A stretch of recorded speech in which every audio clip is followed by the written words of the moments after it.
What's good out there, Liquid Trucking? Welcome into the Liquid Trucking Podcast. We are on episode, it's got to be like 142 at this point, Amanda. We are really stacking them up.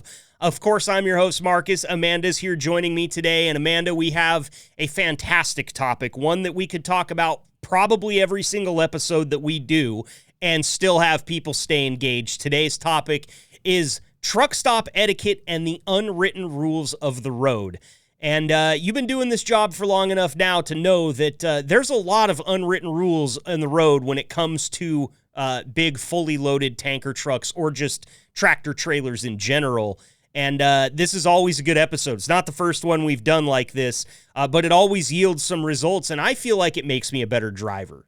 I was going to say, it makes you a good person. This is going to be some good therapy for our drivers, get some of this stuff off their chest. I also feel like these unwritten rules are going to have a lot to do with like common sense. And if there's anything I've picked up from our drivers in the last 6+ months, it's that is what is lacking the most in other people on the road. Yeah, it's a misnomer, common sense. It's the common part that throws it off. It's not that common anymore. It's actually infrequent sense is what I would put it at, because I don't feel like they teach everybody what they actually need to know at driving school anymore. I kind of feel like driving school is like, like it used to be if you were going to go take driver's ed or you were going to go to a driving school, you got in the truck with like a 45-year-old dude with a tie and glasses and suspenders, and he's got the pocket protector, and that dude took his job seriously.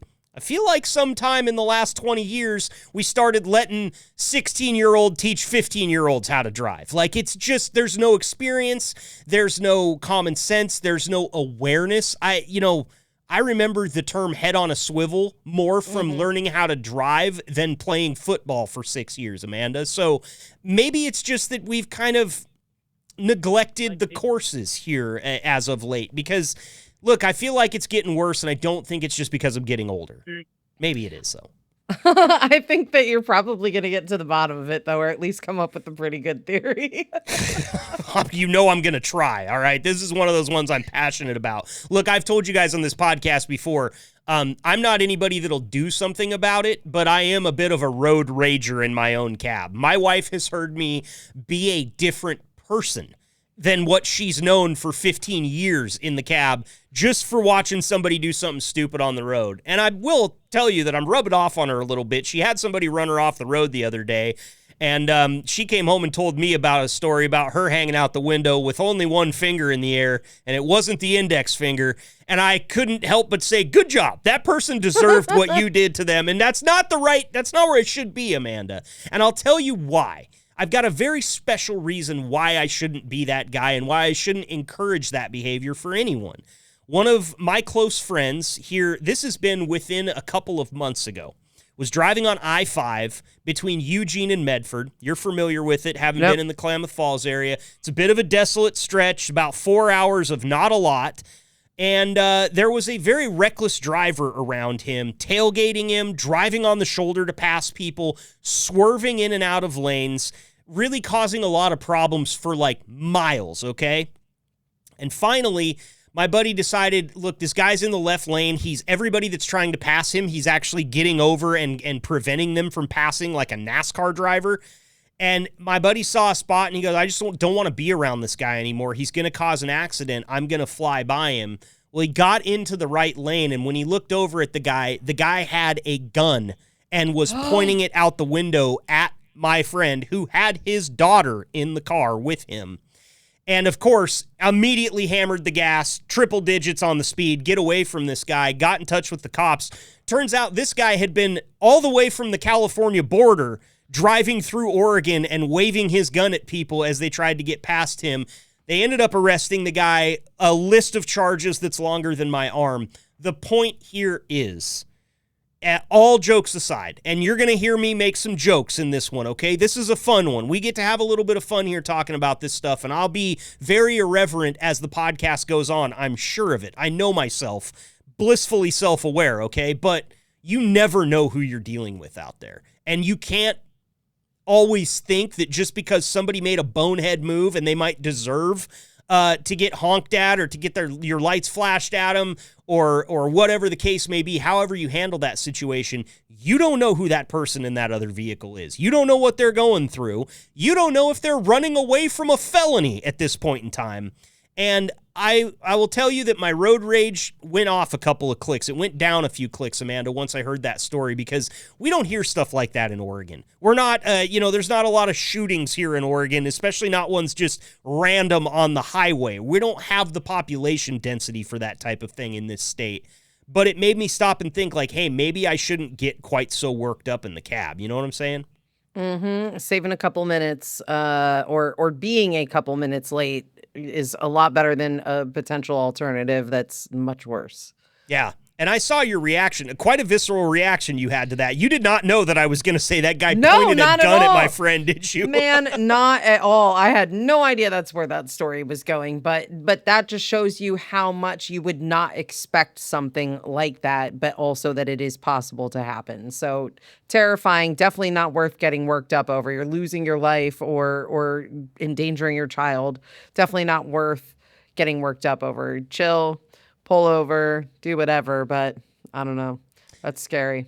Well, we're fortunate to have 4 professionals joining us today. I am very professional when it comes to being a podcast host, but being a driver, I am lacking, I think, in the finest sense of the word, and I always learn something from these guys whenever we bring them on to talk about this type of stuff.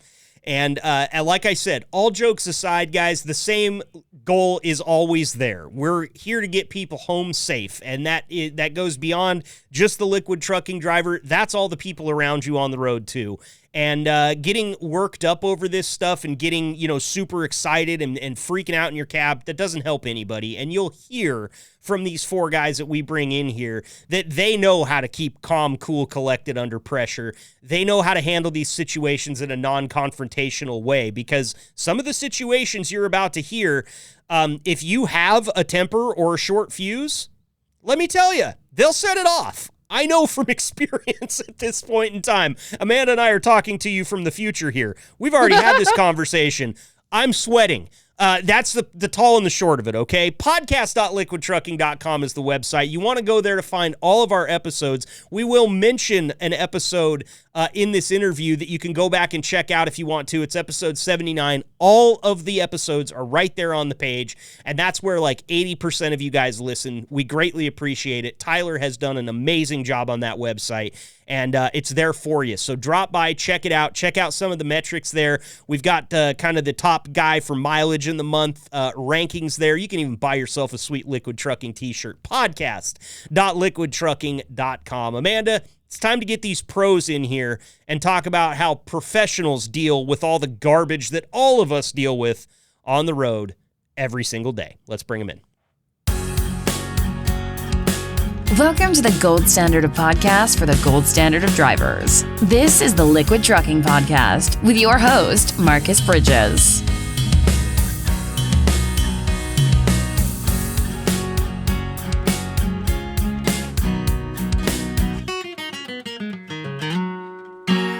All right, welcome back in here to the Liquid Trucking Podcast. Amanda, very excited about this next one because these are the podcast segments that make you and I better drivers when we're out there on the road surrounded by people that are working for a living and doing a very dangerous job at that. So we've got 4 drivers here, all of them with plenty of miles under their belt, that are going to help us out with the unwritten rules of the road and maybe more importantly, truck stop etiquette. Because you've been doing this for a while now, Amanda. I'm working on 4 years making podcasts for truck drivers. The things that happen at truck stops are out of this world, Amanda. That's the only way that I can put it into terms, because I've heard some stories that I won't even share on the podcast because it'll be nothing but a series of beeps and cuts. On the truck driver side of Facebook, where I live now, apparently all the best memes are made about truck stop etiquette. So yeah. I'm excited to hear some real stories. Yeah, well, let's get our guys in here real quick. You know him, you love him, we do too. His name's Polar Bear. What's up, PB? Thanks for being here again, my friend. Well, thank you again, Marcus, like always, for bringing me in. I'm interested to give my 2 or 3 cents on this. Yes, sir. And you can give all 99 cents if you want to, my friend. That's why we're here today. And Polar Bear also brought us one of the drivers we're going to welcome here in just a minute. So big thank you in advance for that, PB. Also joining us today, believe it or not, Amanda, we got a guy who's out in my neck of the woods for once. We've got Mikal Donut Duncan out there on Interstate 84 in Huntington, Oregon, which means he's just about to Idaho. But the service is a little shaky out there sometimes, Donut. You're not too far as the crow flies from where I grew up as a kid, so I get it. But thanks for being here. Thanks for trying. We might lose you. That's all we want to say. Yeah, it's good. And as for the 2 cents, don't you mean a nickel now? There are no more pennies. That's right. I'm keeping pennies. I've been saving pennies because one day when I don't have any grandkids, but I'm 80, I'm going to have like $78 in pennies. You watch. They're not going to be worth anything other than a penny, but I'm still going to have them, Amanda, and that's going to make me feel good. I collected something that got phased out. There you go. But no, I will ask you this real quick, Donut. How's the smoke where you're at? Because over here in Oregon, that's been the order of the day for, I don't know, a month now. You in any smoke out there? It's a little hazy in spots. I actually think at this moment I'm driving past a good chunk of land that has recently been on fire. Yep. Happens a lot out there in Eastern Oregon. And if you're passing through Huntington, you're also, this is a fun little nugget from my time in the cannabis industry, the legal cannabis industry. I do like to say that here in Oregon. I was all above board, but we used to service a dispensary out there in Huntington, all the way from lowly Eugene, Oregon. Long trip out there. But those guys serve the entirety of the state of Idaho. I mean, there was never a car with an Oregon plate parked in the parking lot of that dispensary, and there was never less than 40 cars parked out in front of that dispensary. So wave hi to him. I believe it's called the fire station. Might be called something else by now, but wave hi to him from Marcus when you go by. Okay, Donut? Will do. Thanks, buddy. If we lose you, we lose you, but you can always feel free to call back, okay? Yep. If I can't get back, well, now everybody knows why. Absolutely, absolutely. Let's welcome our third driver to the show today. He's making his first appearance, and we are grateful to him for that. Please welcome Chad Pranger to the show. Chad, thank you so much for being here today, my friend. It's a pleasure to be here. Now, Chad, how long have you been working with Liquid? Liquid, only a couple weeks. Really? So brand new out there, man. How you liking it so far? I mean, so far, it's been true to its word. That's good. That's all you can ask for. Find. How long have you been trucking in general? Around 3 years. Okay, all right. So you got your feet in the water. You know what it's all about. Glad to have you here. Thanks for joining us. We got 25,000 Drive for Gold points headed your way for making your first appearance here on the podcast, Chad. We're glad to have you. And finally, another driver making his first appearance on the show today. And we got to thank Polar Bear for this one. He's the one that turned Greg onto it. Greg Inzirello joining us. Greg, how you doing out there, my friend? Doing good. And how long have you been with Liquid, Greg? So a little over a year. Started in June of 2025. All right. And how's the first year now that it's under your belt? Good. I'm enjoying it. Certainly a lot better than and a lot more entertaining and physical than doing dry van. So a good move. Is that what you were doing before you got here to Liquid? Is bumping docks with a dry van? Yeah, pretty much. I was with Warner for the first 2 years, and then got on with Liquid after that. Awesome. Well, welcome to the show, my friend. We got Drive for Gold points for you for making your first appearance. And Polar Bear, we're going to kick you down too some for bringing Greg along. It's that simple, guys. You want to earn points, you can either make your first appearance or you can grab a buddy and bring them on. If they've never been on before, I will reward you as well. So thanks for being here today, fellas. You heard me say as we opened this segment that we're talking about the unwritten rules of the road and truck stop etiquette. Polar Bear, I'm going to start with you. Truck stop etiquette. What does that mean to you? In a nutshell, if I just say the word truck stop etiquette, because listen, etiquette is not something we hear of outside of school and the golf course, okay? Like you don't hear that word very often, but you hear it attached to truck stops all the time, PB. So what goes through your mind when I say truck stop etiquette? Well, once again, I'm going to try to be as nice as I can about this because I've been doing it a couple years. That you got to try to find the etiquette in it amongst everybody out there. We're all trying to do the same job, get the loads here and there. It's, to me, because I'm old school and I'm stuck in my, I'm just going to say ways. It's, like Greg and I were talking earlier, when the DOT allowed us to do our half-hour break on duty, first thing come to my mind wasn't, oh, I'm so happy. It's like, well, there goes our fuel islands. Because, they go in and, oh, God, I just can't say it nicely, They go in and use the bathroom and come out with a bag full of stuff. And then they get in and they fuel their truck. And then they pull up. Well, right now we're 30, 40 minutes into this. And I'm like, good gravy. Are you doing your hour break here or your half hour, or come on with it? I guess that's my biggest downfall with the etiquette anymore. There is none. Sure. And the fuel island thing is something we've heard about, Amanda, on this show 1,000 times. I mean, the drivers are constantly talking about it when we bring this topic up. And Polar Bear, I'm curious here.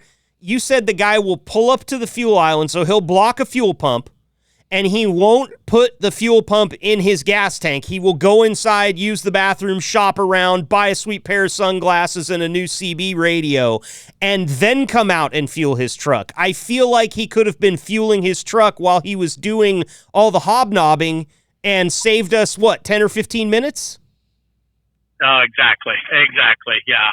Now, I'm not by any means defending them, but I know there is a fair amount out there that they may not have the fuel cards that allows them to activate the pump at the pump, if that makes sense. Right. Or get on the app at the Loves and activate your pump there like I do. So you got to go in and activate the pump. Okay. Unless there's 20 people in line, that takes 5 minutes. I've been waiting behind you for 10. And this is what Greg and I talked about earlier too. If I can find that one where they're sitting back, nobody is in the island, but if I can sneak in front of them and fuel, I'll do it every time, because I want them to come up to me and say, you cut in front of me, and I'm going to use the nicest language I can. Yes, I did. Because where were you? Yeah, what were you doing? Because this is a very fundamental. One guy come up. Well, this is a very fundamental part of trucking, right? We all need fuel to get to the next place, and I would widely think that almost everybody that's pulling into a truck stop is going to need fuel at some point in time, probably when they're at that stop if they're trying to be efficient and save time. So it's weird to me that when everybody has to use the thing, that there's not kind of a common courtesy between drivers and just understand that you don't go do this. What would you say the percentage is of drivers that do this? If you had to randomly sample 100 drivers, PB, how many of them are pulling this garbage behavior at the fuel pump? Once again, I'm going to try to be nice, but it's the ones that are in our country driving, some legal, some not legal. That's 99.9888% of them is they come in and you watch them. They'll pull up next to me. I'm waiting in line. I'm in my truck. Do I got to go to the bathroom? Maybe. But guess what? I'm going to do the etiquette thing of waiting. The first thing they do is set the brakes and jump out. You don't know where that guy ahead of you is in fueling. He might be topping off the rest of his tank, and he's got 5 minutes left, and then hopefully he's going to pull up. Well, there's 10 minutes at least where you're in there doing your thing in there, And once again, I've been there before where it's an emergency. I cannot wait. I gotta go, and I understand that. Yeah, that happens. Just like you see, somebody like a passenger car, a four-wheeler pull into a rest stop, and like a 15-year-old gets out of the back seat while they're still parking. Like they haven't stopped moving yet. It's an emergency. It happens to some of us. It happens all the time, and especially in the job you guys do. But as frequently as you see this, Polar Bear, it doesn't happen that often. It's not always an emergency. And that's what makes this kind of an etiquette thing. And that's great stuff. I want to get some of the other guys in here real quick to talk about this. Donut, since you're kind of in shaky service, potentially, let's bring you in right now. And what does it mean to you when I say truck stop etiquette, Donut? What types of stuff do you see out there that just make you shake your head and grind your teeth? Well, it's a lot of what Polar Bear was saying. Like, if my truck's sitting there and I'm not in it, whether it be in the fuel island or waiting to go in, if I'm not in it, there was an emergency. I had to go now.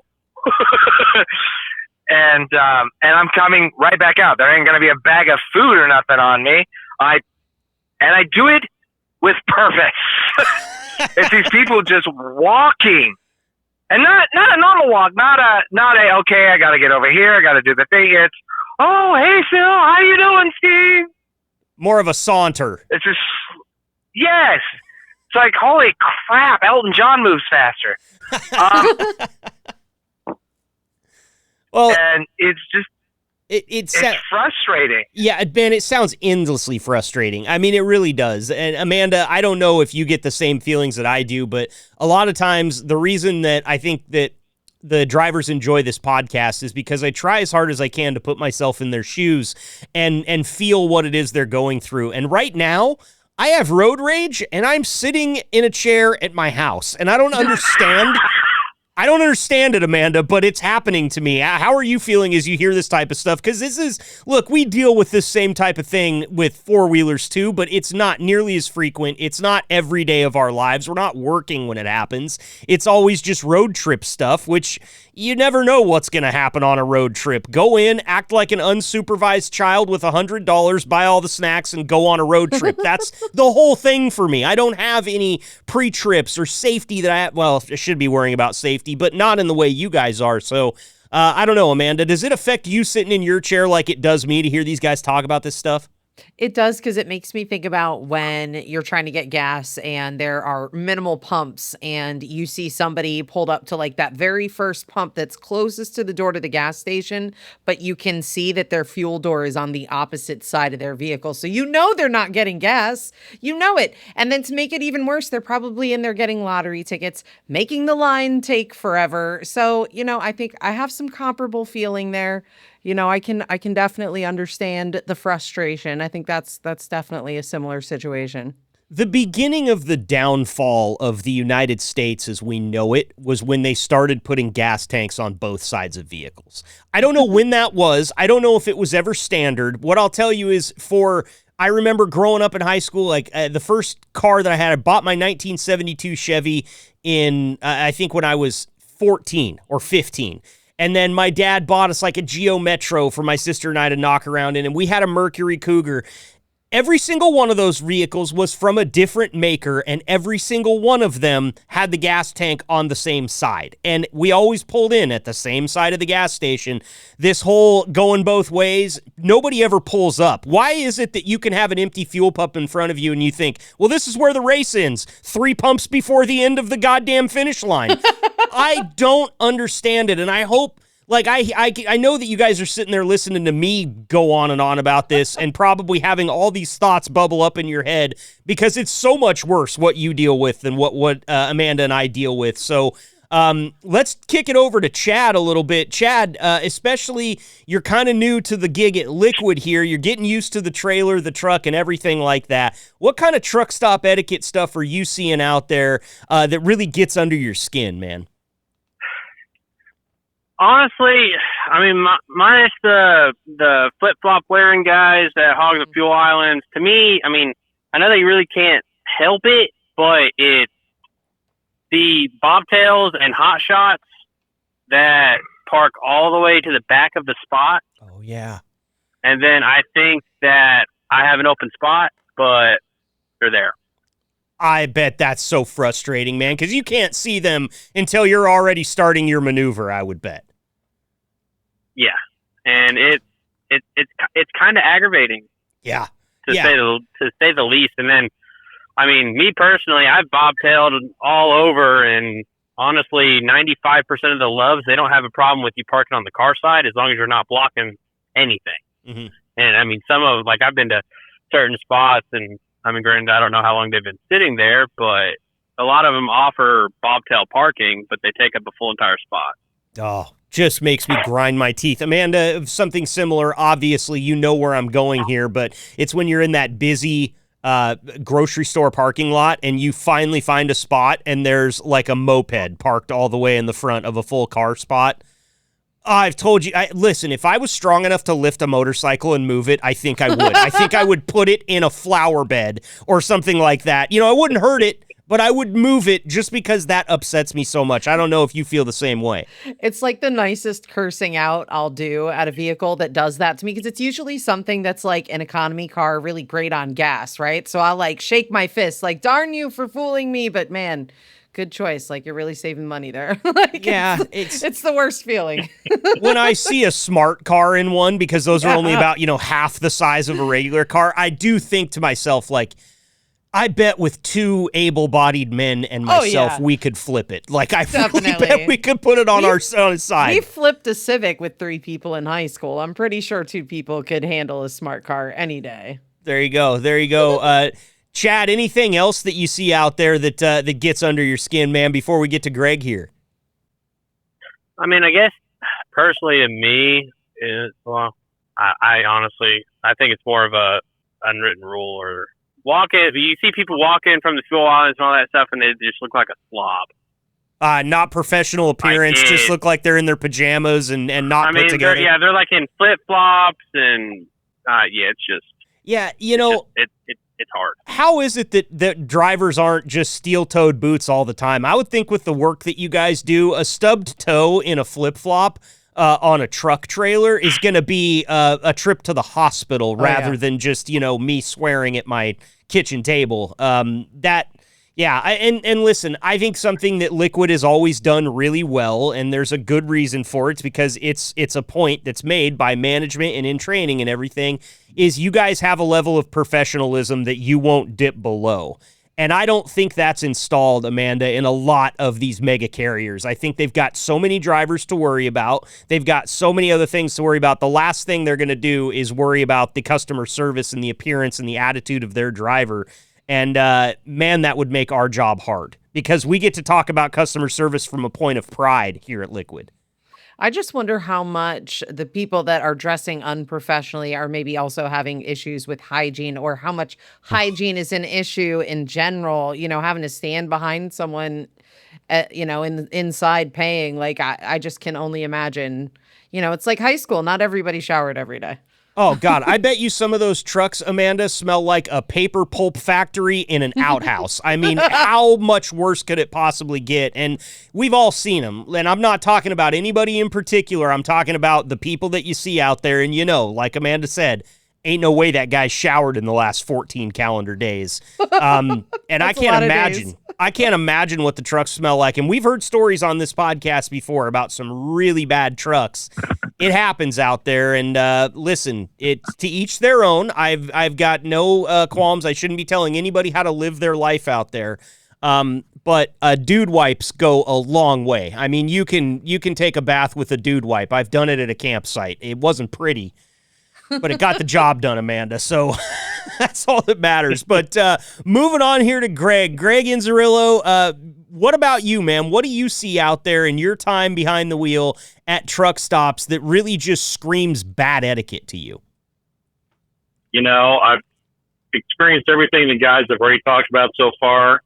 Not one of them. The next one's not a unique situation, but you've got a guy, he's fueled and he's pulled forward. Okay, great. So I can pull up and fuel.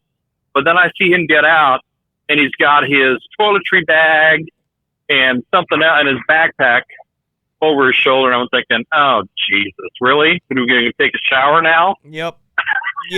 And the whole thing is like, okay, you can park your truck. It's like not even 100 feet over there and go in and you can spend the rest of the afternoon if you want to in there. Right. Why are you doing it while you're parked at the island blocking me? Do you think it's just a laziness thing, Greg, or is there, there can't be a good reason, right? I've gone through this 1,000 times in my head. There's no good reason other than they just don't want to do that extra effort and walk that extra 100 feet. Is that it? Yeah. Well, and the guys who do that are not guys that can barely walk, or that look 80 years old. These are guys in their 30s, 40s, wearing shorts and flip-flops. They're more than capable of walking 100 yards from their truck into the store. Yeah. But they're that inconsiderate that it's just, and I think this is what really gets my goat. It's the fact that they're not thinking about anybody else but themselves. Yep. 100%. That's what really, really gets me fired up. And there's been one or two times where I've caught these guys inside because I'm done fueling, so I walk inside. I'm like, hey, man, how much longer are you going to be in here? I got to get going. And even whether I'm in a hurry or whether I'm not in a hurry, doesn't matter. I'll still say something. Now, I won't get confrontational about it. Mm-hmm. But, have you ever had they certainly understand the lingo. Have you ever somewhere? Sorry, I kept talking over you there. Sorry. I'm just wondering, have you ever had anybody get confrontational with you just for asking? Not really, because they're usually surprised that, anybody would say anything. Because the norm is like, just don't say anything, keep the peace, let everybody do their own thing. But I'm like, if nobody says anything, then nothing changes. Right. That's very true. So, like I said, as non-confrontational, but as professional as I can, go to them and say, hey, man, I got to get going. How much longer are you going to be? Sure. And most of the time, if you say that, they'll understand that. And sometimes I've had a couple guys just look at me, and I have some other guys that said, oh, yeah, I'll be leaving soon. Yeah. They probably wouldn't have had I not said anything. Right. Right. I don't know. Amanda, am I the only one with crippling anxiety? The other day I went to the supermarket.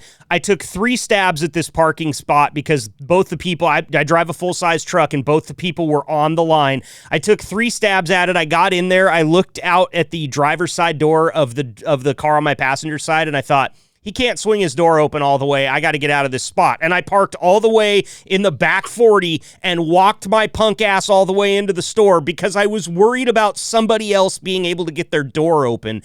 How is it if I can't be the only one with crippling anxiety, but how is it that these guys don't worry about making a dent in another driver's day, another person that they should have the utmost respect for, Amanda? Self-importance, God. People that just think that they matter more than anyone else. And I would say 3 weeks out of the month, I would respond the way you do, but maybe 1 week I might let them have it. God, I need that week. I know that it's something that I can't have. I can't have that week, but I need that week. It would do so much for me. I can't even imagine how much my wife would love me that week, because it's just a week without me worrying and only being concerned about myself. God, the dogs would hate it, but everybody else would be great. Everybody else would have such a good week. Well, guys, there's one more thing that I'm actually kind of surprised none of you brought it up, but I understand why sometimes guys don't bring it up on the show, because it's hard to talk about in a way that we don't have to make a bunch of edits. But I'll be as crass as I can when I say piss jugs. Biohazard emptying in the parking lot. I know you guys have all seen it. I'm going to go back through the roster backwards. Greg, we'll start with you here. You've seen that before, I'm sure. Somebody emptying their jug right onto the concrete when there's a garbage can less than 100 meters away. What goes through your mind when you see this type of stuff, man? Because I've seen pictures. So I had a driver from Liquid send me a picture of a number 2 that somebody took in a bag and then got run over. Yeah, got run over in the parking lot, Amanda. So, I mean, I'm not a driver, but I've seen this stuff, okay? So, Greg, talk to me. Now, I will tell you that I listened to one podcast. The very first podcast I listened to was entitled the Oh Shit podcast. That was a fun one. Yeah. Yep. And I can tell you, even though I've only been with Liquid for a year, already had a couple of experiences with that. Wow. But I've got a contingency plan to handle that. And I can guarantee you it doesn't mean tossing the bag out on the floor. Well, I quadruple bagging anything I use, number 1. Okay. And number 2, I've got, I make sure it's sealed up, and then I toss it in one of my outside boxes, Now it's going to stink it up a little bit, but nobody's going to notice it except me. And when I get back to someplace where there's a dumpster, not just a trash can, but a dumpster, it gets tossed in the dumpster. Good for you, man. I think we owe you just a round of applause for having that type of care around your biohazards, because it's all we can ask for. I mean, for God's sakes, we're all humans out here. Can you just, like, if you... Right. That, to me, Greg, sounds a little bit like my crippling anxiety. Like, why am I going to go through all this if I have this emergency on the road? Because I don't want anybody else to have to deal with my emergency. Yeah, I don't want to traumatize anybody else, you know? And, you know, not to be crass, but shit happens sometimes. Well, and by God. when it does, you got to have a plan, man. So, and Amanda, yeah. I know you're taking you're having a lot of fun over there watching me shrink into a puddle over here, but I am... Like, this is causing me anxiety just hearing about this stuff, because it's like, it's not fair. What do you do? I'm sorry. I need to calm down. It's like the most physical response I've ever seen you have in a podcast we've done so far. Like, you guys should be proud of yourselves. You're making them squirm for real. And it's warranted. And by the way, I just wanted to say, for those of you wondering what podcast episode Greg is referencing, episode 79, titled When the Oh Shit Handle Has Multiple Meanings. Hilarious episode for sure. Definitely check it out, because we talk about all sorts of fun stuff. You can find that over at podcast.liquidtrucking.com. Great stuff there, Greg. Chad, how about one of us brought that up, Marcus? Yes, I know you did. That's why it's such a great reference there. Chad, I want to talk to you. And I was on that episode. Yep, Donut, you were on that episode. You guys, we'll get to it, I promise.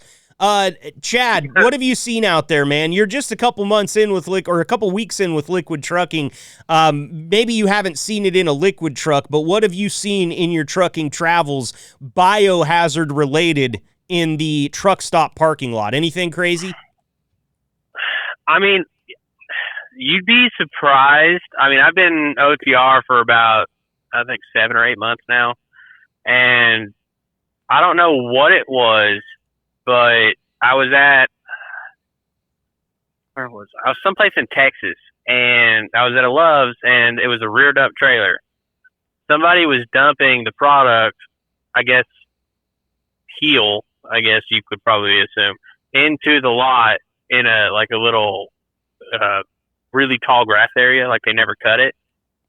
Really? And I mean, there's not like a dude with a Love's jacket sprinting out to knock on that guy's window. He just got away with it? It was at like 2 or 3 in the morning. Wow. I was leaving. I saw him. I'm surprised it wasn't noticed. Mm-hmm. But I mean, all I know is I was like, oh, wow. Yeah. That's a new one. I mean, it might not have been a placarded thing, but either way, regardless of, I mean, it being wastewater, corn syrup, an actual chemical, I mean, you don't just dump it to dump it. Right. I mean, it could cause some serious health damage. Kind of an example of how one bad apple can ruin the bunch there, Chad. Like, because that could get that entire parking lot shut down if that happens to be hazardous material, right? Nobody's going close to that until they get it cleaned up. If it happens to be, some kind of chemical, like you were saying. Yeah. And I mean, I have seen my fair share of poop bags in the parking lot. I think everybody has. I think everybody has, man. I wish I had a nice fat budget for this show where I could just, everybody that sends me a picture of a poop bag in the parking lot, I just send them a $5 gift card for Starbucks and say, hey, sorry, coffee on your boy. Because I honestly, that's how bad it makes me feel. I feel like you guys deserve recompense for this, Amanda. I there's nothing I can do, but I feel like I should do something.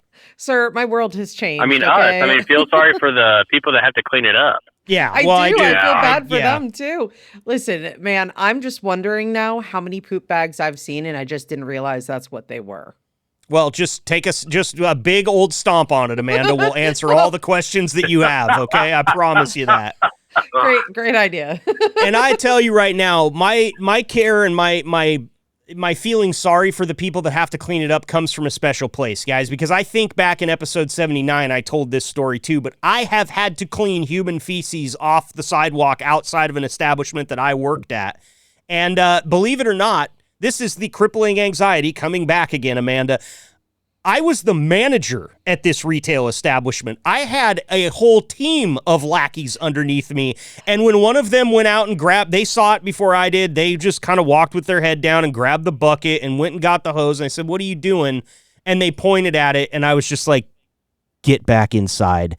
This is my job." Like, I can't as a manager ask somebody that makes less than me to do the worst job that there is ever. Because it's not something we're going to have to deal with every day, but this is something that would make me quit a job if I was making minimum wage. So I've got a real special place in my heart for these people and a real black spot in my soul for the people that crap in public, okay? Let me just put that out there. I'm sorry for being a bit crass here on this episode, but if you could watch this right now, you would see that I haven't stopped moving for the last 32 minutes. I mean, it's been wild. So, Dona, we'll move on to you, man. Same thing, but I'm sure you brought it up back in episode 79, but since we're up 70 episodes removed from that, what kind of biohazard stuff have you stumbled across?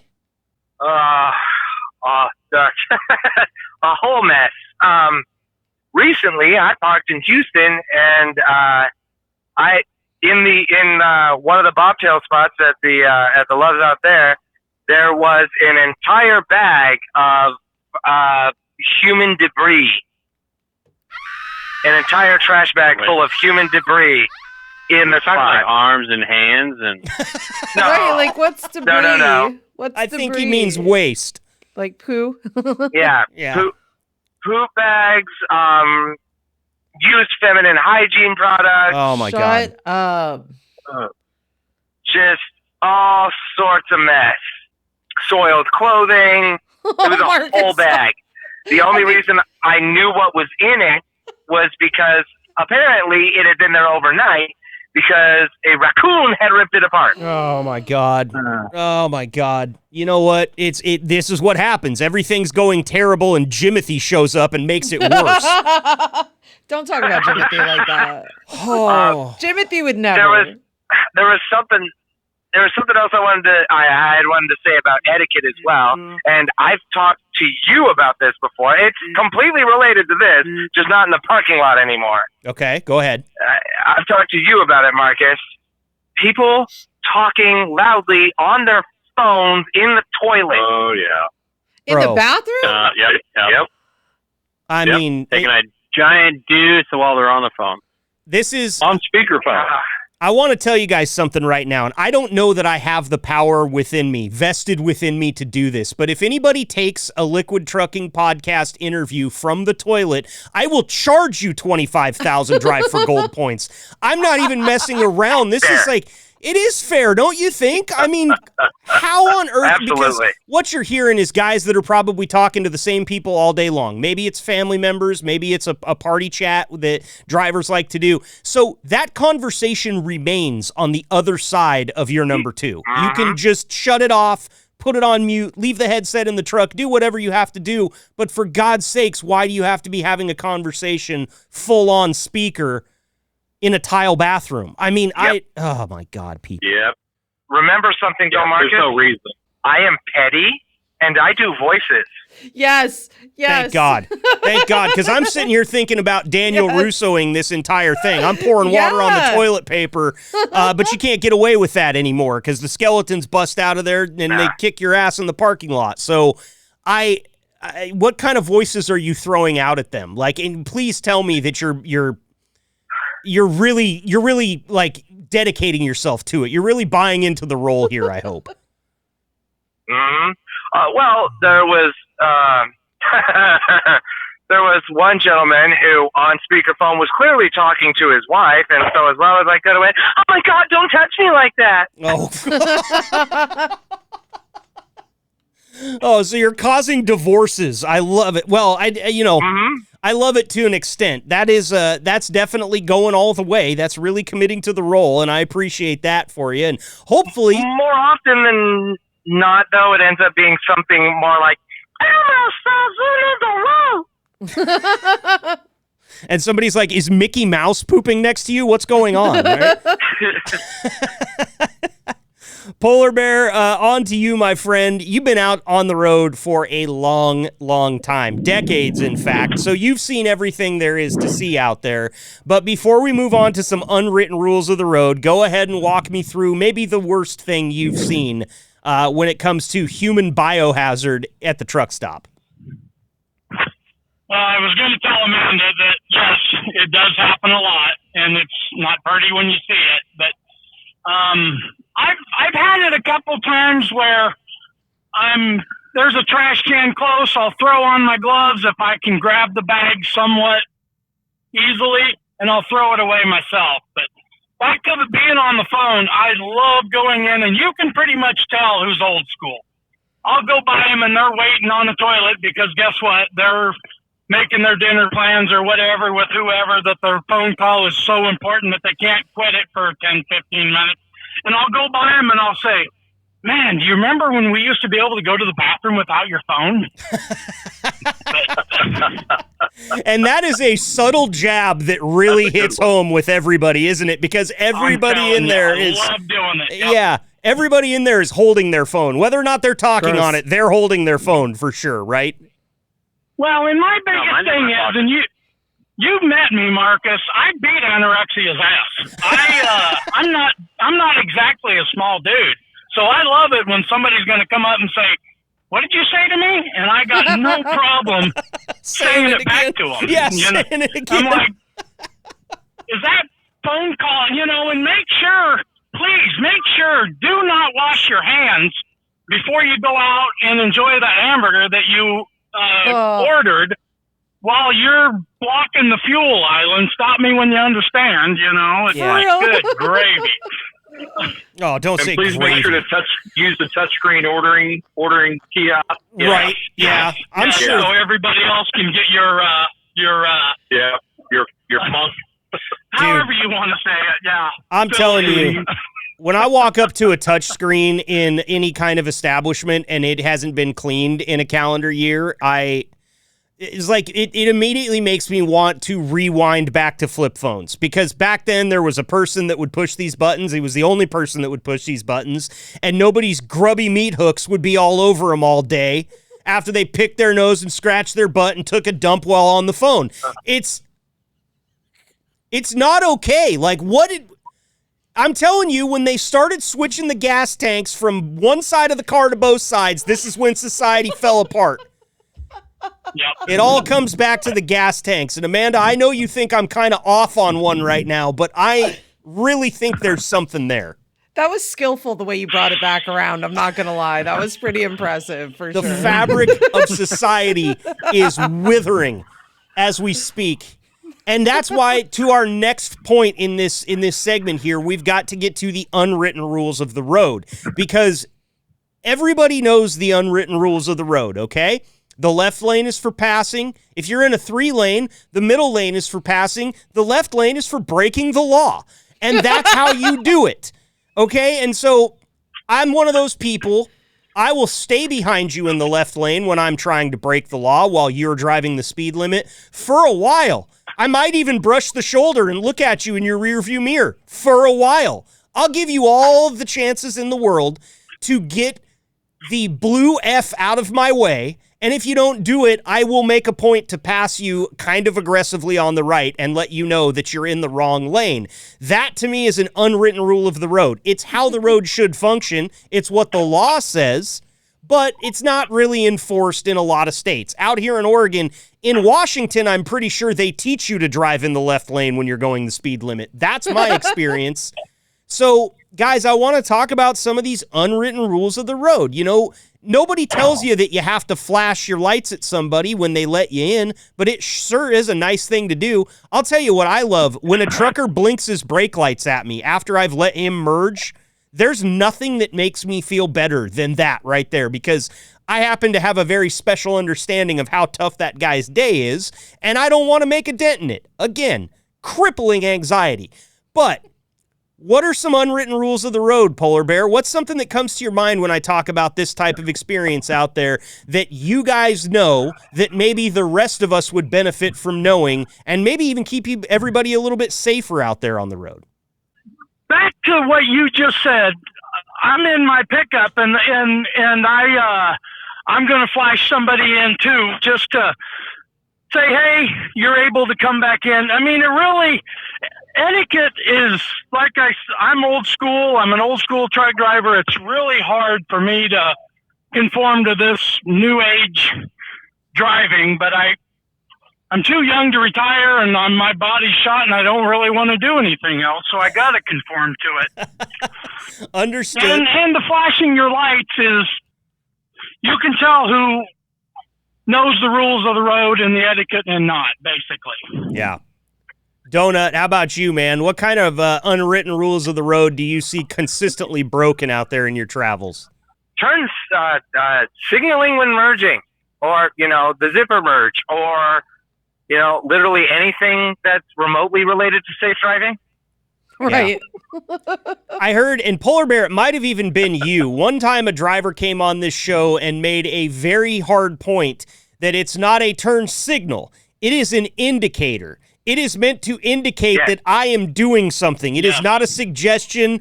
It is not a question. It's, hey, I'm coming over. And a lot of people don't use them like that anymore, do they?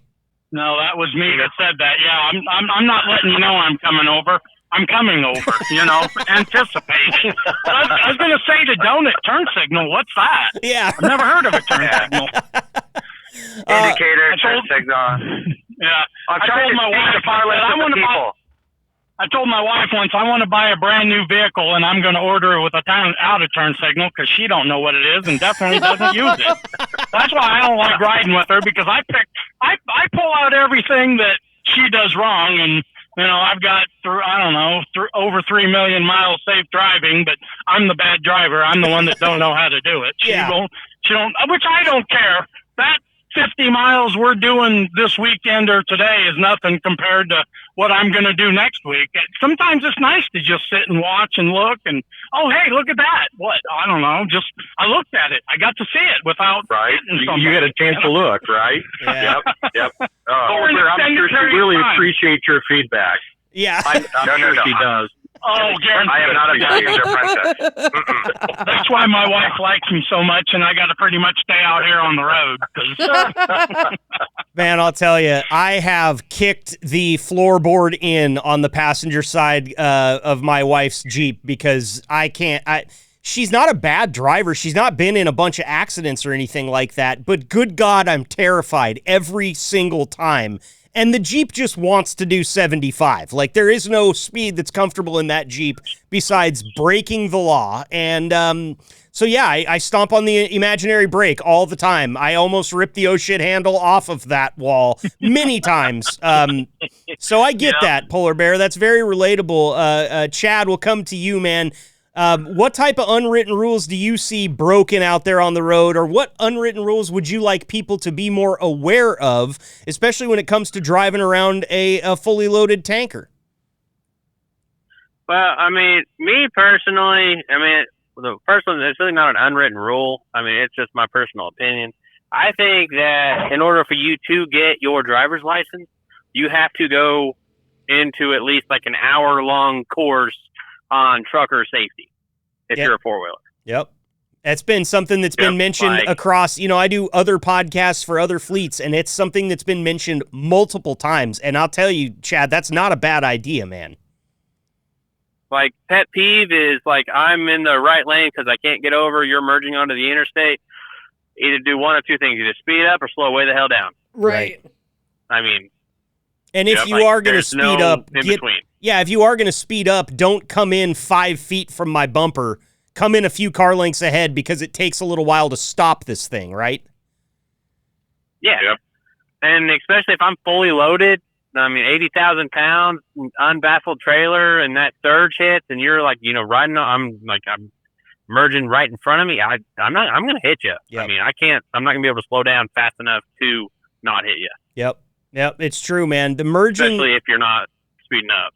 The merging thing, you guys have taught me so much on this podcast about just safe merging, and the one thing that I never knew about was using your full lane of conveyance. I always used to be one of those guys before I started making podcasts for truck drivers that would, the minute that the solid line breaks, I'm trying to merge over if I've got time.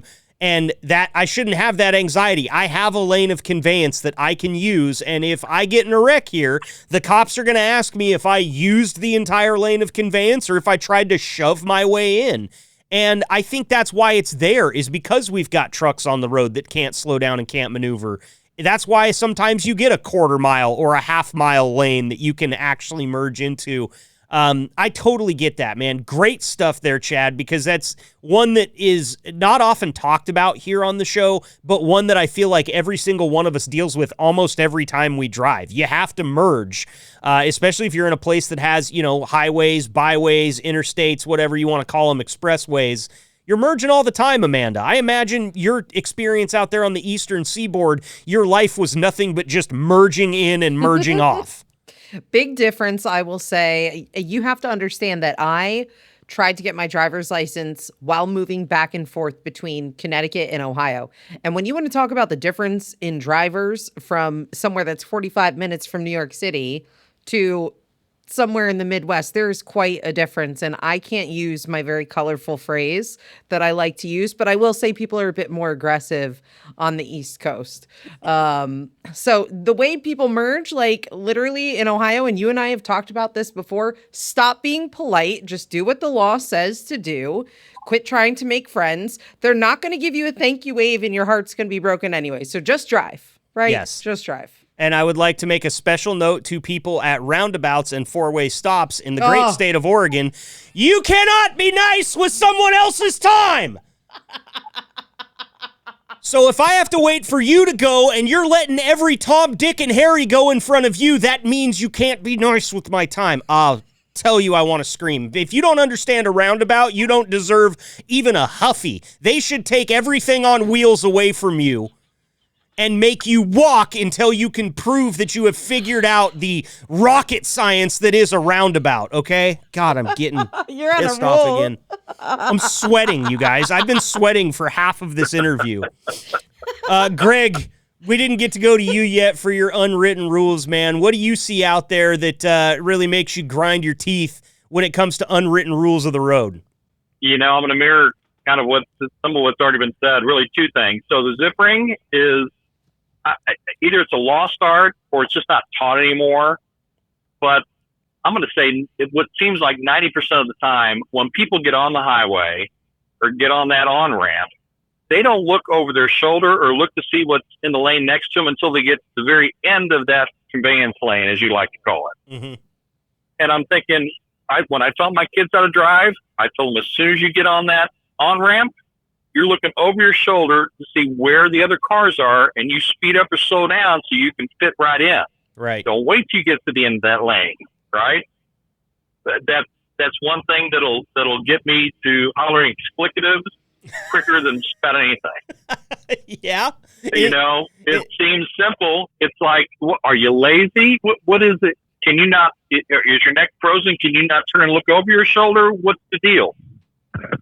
Man, I have a cold conversation with myself about that multiple times a day.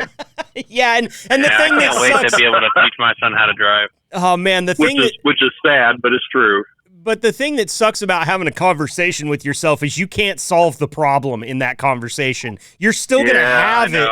You're still going to ask all the right questions, but there's not going to be a resolution. So it just is a revolving door, right? Yeah, it's not a two-way conversation, that's for sure. Yeah, I hear you. And then the other thing is the super truckers. And I'm not talking about, the guys that clearly are experienced and have a comfort level, we'll say higher than mine. But it's the guys that, and just like with personal passenger vehicles, you're in rush hour traffic, you're in heavy traffic, but you want to ride my ass and you want to keep shifting lanes. Like you're going to get anywhere faster than I am. It's not going to happen. Yep. No, it's not. Right? In the way that you always figure out is you pull up next to him at a stoplight 3 miles down the road, right? Yeah. It always happens. Inevitably, it happens, or at the exit. Yep. And there's been a couple times where I've actually honked and pulled up next to him because I'm turning the other way, and I honk. And I wave like, "Hey, jackass." Yeah, and those are the little times that you get reprieve, right? Because whether or not that guy knew why you honked at it made you feel just a little bit better, didn't it? Yep. And I'll even smile because I can give a sarcastic smile and honk and wave and thinking you're a dumbass, man. The whole time. You see those guys out there, and the appropriate name is the super trucker, because not only do they drive like that, but I'm sure you guys can tell me in your interactions with these types, they think they know everything that there is to know, and you can't tell them a thing about how trucking is because they've seen it all, they've done it all, and they don't need your help, right? Right. Yep. Right. Polar Bear, you met a few of those. I sure have, and to add what Greg said, when you're on the on-ramp, or they're on the on-ramp, and you're in your lane, you can't go anywhere. When you look at their face is priceless, because they're like, oh, beep, now what do I do? Well, you either gas it or you hit the brakes, or you take but then you've got them ones that'll run a mile up on the shoulder because I still got no place to go, and guess what? I can't get over it. I'm not going to slow down to you. Foxworthy said it perfectly. Merge is a personal challenge. Come on, I'll merge with you. Yeah. Right. 100%. Yep. And I'm sure a lot like the gas tanks on opposite sides of the car, if you look back at when button fly jeans became popular, that's probably where we lost all semblance of what a zipper merge should be, because nobody had to worry about getting the teeth in the right spot anymore. Everybody was just buttoning up their Levi's. Amanda? I don't know if you but it had to be somewhere because we've lost it. I mean, I don't know when the last time was I saw a perfect zipper merge, but I swear to God I'm going to call you on the phone the next time I see it, Amanda, and we're going to celebrate together because it doesn't happen. There's always somebody that will see that somebody's about to make the perfect zipper merge, and they'll drive up on that guy's back bumper and slam themselves in front of me. Oh, I wish I had a megaphone on my truck sometimes, because I would let you hear it, and I can talk. I can talk with the best of them. I would say things to you that would cut so deep, and I don't even know who you are. Oh, my God. I need you to take it for a second. I need to wipe my upper lip. Yeah, take a breather, drink some water or something, man. So riled up, I can't even believe it. I feel like We definitely don't want Marcus to stroke out. No, not that. I could have stroked out 3 times already this show, and I wouldn't have known the difference. I'll be honest with you. Oh, man. Well, listen, guys, this has been awesome. We need to get to our final thoughts because, as will happen when I get into a little tissy, we are close to out of time. So want to give you guys a chance to tell us anything that we might have left on the table we didn't talk about when it comes to truck stop etiquette or unwritten rules of the road. If you got any shout-outs you want to make, now's the time. Greg and Chad, I'm going to come to you guys last so you can hear Polar Bear and Donut do their final thoughts. They've done it 1,000 times. Everybody will get a chance here to speak. The floor is yours. Polar Bear, thank you so much, man. It's always a pleasure having you on here, and every time you're here, I learn something, man. So thanks for being here. Final thoughts from you today, my friend. Well, when you asked me to be on here, I didn't know if I could be this nice, but I think it actually turned out pretty good. So I think we did good, but I guess if I had to say something to somebody that might be listening and paying attention, help us out here. It's a tough life we live. We're away from our families. We're out here, we're out here on the road, endless, depending on the weather. And it's just help us out. That's all I got to say. And thank you again, Marcus, for having me. And you're doing good. And Amanda, it's good to hear you again.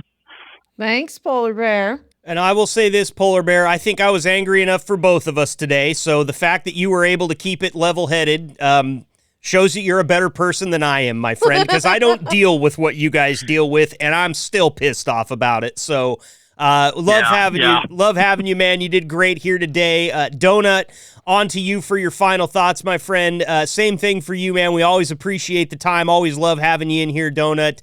And hey, the service held up for you out there on Interstate 84 today. We're glad to hear that, man. Final thoughts from you before we let you go. Well, one thing. You had mentioned it. You'll flash a driver to come in. It's like for the four-wheelers, when you see a truck disconnect their lights or hit the or hit the brights during the day or whatever, that's us telling you, especially if you're on the on-ramp, that's us telling you, stop slowing down. I can't slow down fast enough or speed up fast enough to get around you. Just come on over. I've made a space. Come on over and hit your hazards twice. Just say thank you and go away. Yep. Go and away. for the drivers, for the drivers, when a driver hits their lights for you, turns them off during the night or flashes the brights during the day to tell you to come over, and you come over, hit your disconnect, hit your hazards if you don't have that, or if the button broke. Let us know that you appreciate it. Say thank you. Right. So simple. Furthermore, if you hear Elmo yelling at you to get off your phone, or somebody in an Irish accent singing sea shanties at the top of their lungs while you're holding a phone conversation in the bathroom, wash your hands, then wave at me, because that's me. That's Donut. I can't wait till the day a year down the road when we're having this conversation again and another driver's like, I was trying to have a peaceful phone conversation on the toilet, and this guy came in singing about sea shanties and told me his name was Donut, and I will say, hey, let me give you his number because you guys need to have a conversation, all right? Thank you, Donut, man. Appreciate it. That's all great stuff. Chad, we're going to come to you next. Chad Pranger making his first appearance on the show here. Man, you did great today. Really appreciate you joining us for this one. Final thoughts from you before we let you go today, my friend. I mean, it's all pretty straightforward. I've realized, coming from my own personal opinion, that traffic is caused because of one of two things. Either you're an idiot and you don't know how to drive, or you're an idiot and you don't know how to merge. pretty plain and simple, isn't it, man? I love it. Yeah, but the only other thing that, I've noticed that if you see a little kid, pulling that air horn, do your best to reciprocate. Yep. That'll brighten his day, and it brightens my day of seeing it. That's awesome. Or that adult, because Yep. I'll be out there too, man, all the time. Yeah, we've actually Pumping got that Amanda on a she's work from home just like I am, but we also have her on a remote thing where she gets to go out and stand on the block and just do the arm pump for 3 hours every Wednesday. It's her right arm is looking ripped, you guys. I'll tell you that much right now. So you see her out there in Ohio, you got to give her a honk, okay?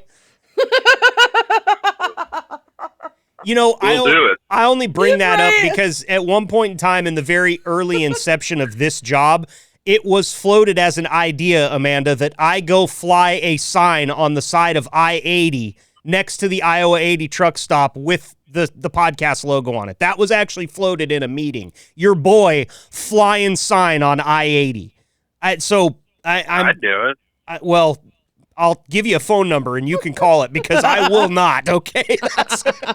That's the one thing. I always feel so bad for those guys flipping the signs and doing the tricks, and it's just, you're advertising a Quiznos. We know it's there.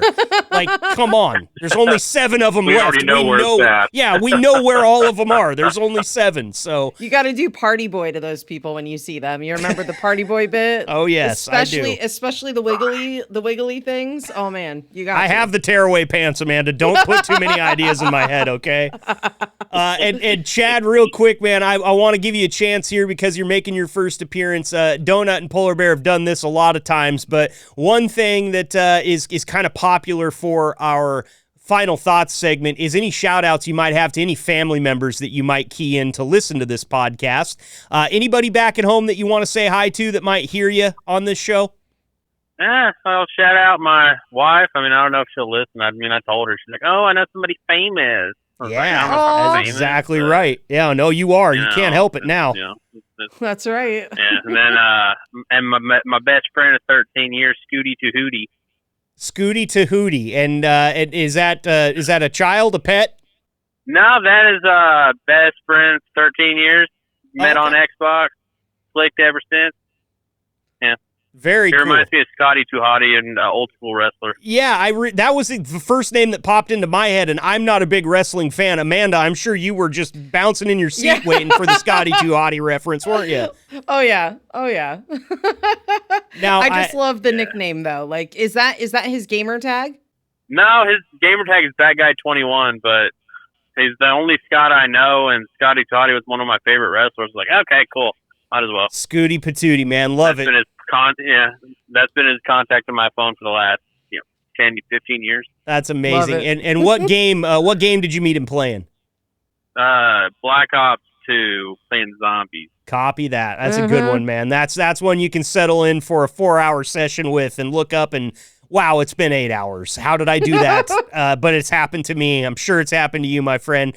Chad, thank you so much. You look at the window and it's light outside. Yeah, ouch. Happened to me a few times, man. I just close the blinds. That's the easiest way to fight that battle. But, Chad, we appreciate it, man. And good call, by the way. If your wife thinks you're famous because of your appearance here on the podcast, really, really good call to say hi to her here on the show. Trust me, it'll pay dividends. Thank you so much for your time. Be safe out there, Chad. Greg Inzirello. Hey, much obliged. Yeah, absolutely, man. You're welcome back here anytime. And Greg, same with you, man. Thank you so much joining us on short notice. Greg didn't know about this until just a couple of hours before it happened. We greatly appreciate the time. Greg, you did great on your first time as well, man. Final thoughts from you before we let you go today. Yep. So I'll just add one quick truck stop etiquette story, which is when I pulled up the fuel, was done. The truck in front of me was still sitting there after it came back out. And so went and knocked on the window or on the door and heard somebody move in the sleeper. So this chick was asleep in her sleeper at the fuel aisle. Get out of here. Wow. I have no words. I'm like, what made you think that was even a good idea? Man, I don't know how you guys don't get more petty out there, because here's what I'm doing. I'll tell you right now, my course of action here is to walk into the truck stop and find a wide-eyed child that is just so excited to be there and so excited to see all the trucks and say, hey, bud, come on out here with me for a second. Bring your parents. And I'm pulling my truck right up to the window of that thing, and I'm telling that kid, give me the arm pump, buddy. And we're just going to hammer that horn right in that window. What are you thinking? I was starting to calm down. I'm pissed off again, Amanda. That is unacceptable. I'm sorry to do that to you. No, it's not your fault. I shouldn't have said that. No, it's not your fault. It's that idiot sleeping in her cap. Okay. Yep. I don't want to cut your final thoughts off because I'll go on a rant for the ages, Greg. Thank you for sharing that story with us, man. Any other final thoughts before we wrap this up? You know what? I'll just say, and not knowing that my wife will listen to it, but I'll make a shout out to my wife, Tara, and my two boys, Nick and Nathan. Can't hurt, man. Can't hurt. Thank you guys all so much. We'll get you all back on here soon. Be safe out there, fellas. All right. Yep. Thank you, Marcus.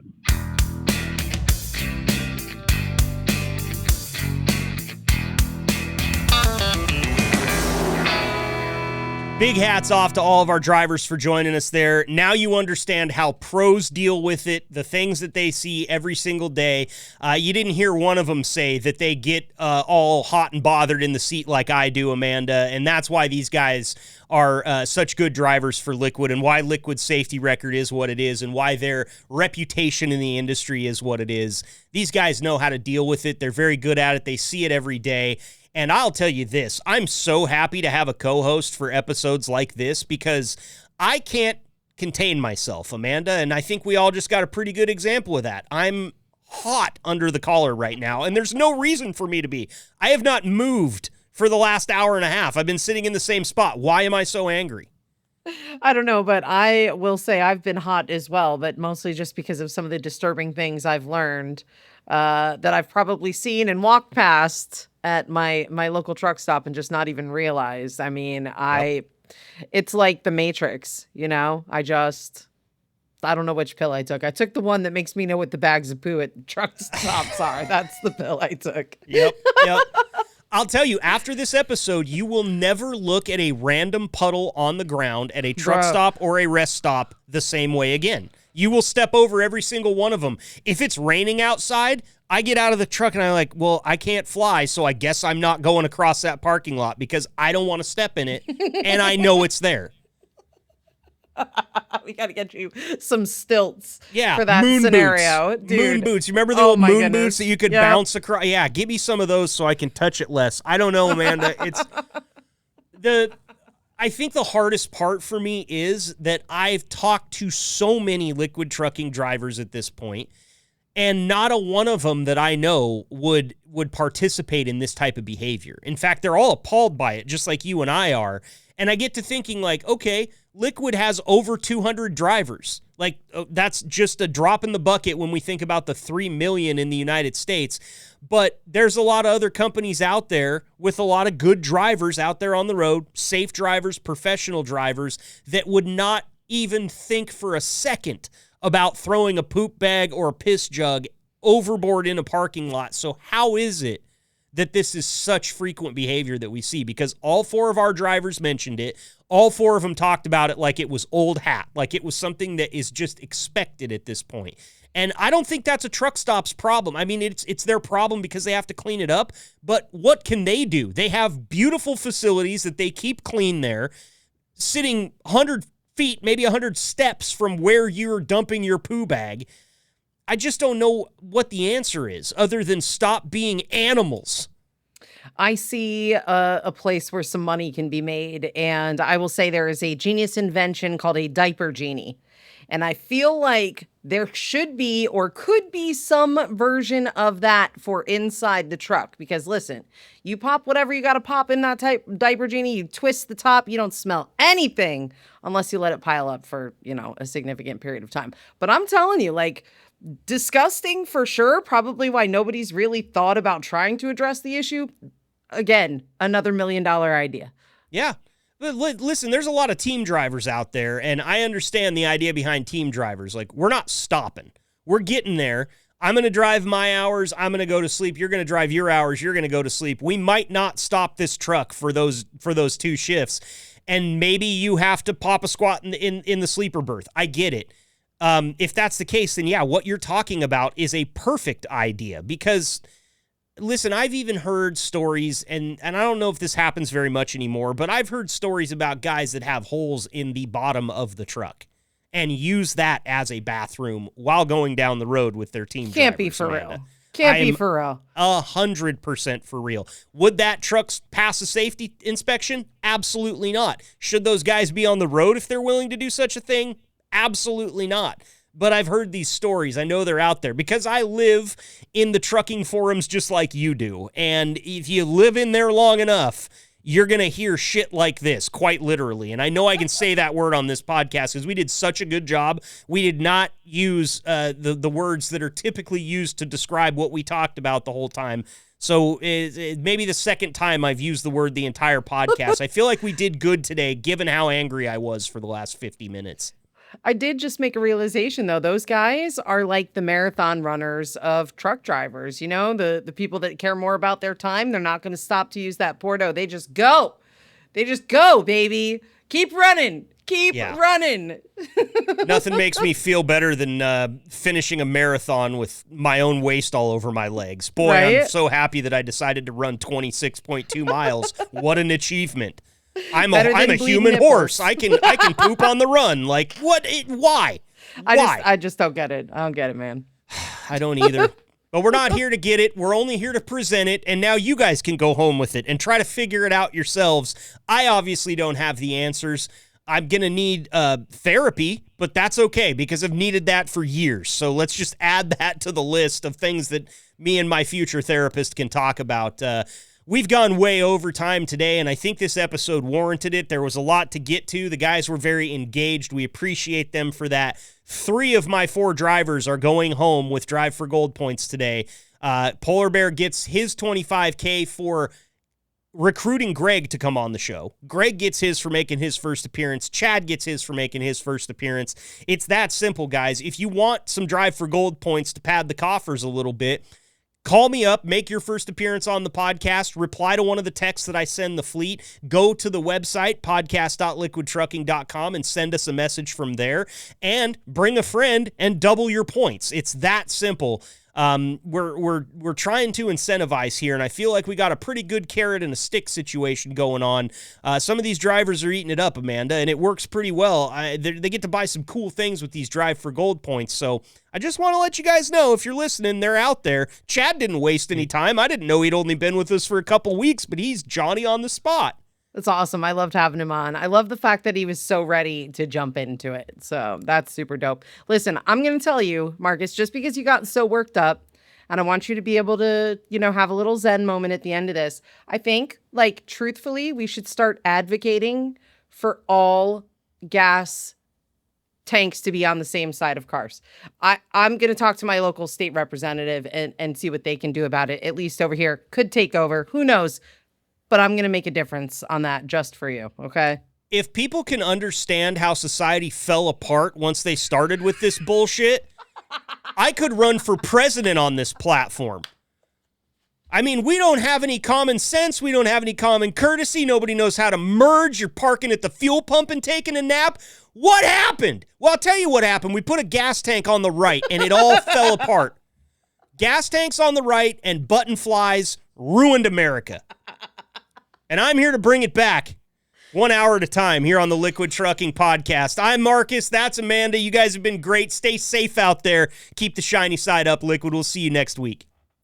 Thanks for tuning in and being the gold standard of drivers on the road. Be sure to like and subscribe to the channel and tune in next week for another episode of the Liquid Trucking Podcast. Interested in finding out more about what it takes to bring a podcast like the Liquid Trucking Podcast to your fleet? Bulldog provides tailor-made top-to-bottom podcast production services. We'll meet your terminal staff, connect with your drivers, and bring you the content you want your drivers to hear. Type bulldog.works into your browser to connect with us and learn more about what we can do for your fleet.